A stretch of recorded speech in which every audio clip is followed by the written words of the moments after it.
রাত্রের বাজে কয়টা এখন? হ্যাঁ, চুলা গুতাইতেছে। এই কি করো তুমি? হ্যাঁ, রান্নাঘরে কি করো এত রাত্রে চোরের মতো? কি করো তুমি?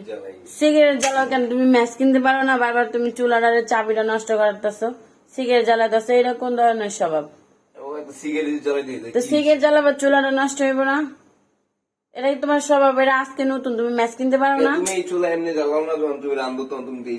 আমি রান্না করি, রান্না করার লেগে জ্বালাই, তোমার মতো এগুলা আকামের লেগে জ্বালাই না। এই সিগারেট কি খাওয়া ভালো নাকি? আরে বাবা, আকামের কি আছে? সিগারেট জ্বালাইতেছি, সিগারেট খেতে মন চাইছে, ম্যাচ নাই এলে সিগারেট জ্বালাইতেছে। তো সিগারেট খাইতে হইলে ম্যাচ কিনেন না, সিগারেট খাবা। আরেকবার জানি আমি না যদি তুমি চালাইছো, চুলাটা খালি নষ্ট হোক, পর আরেকটা চুলা কে নামো, ঠিক আছে?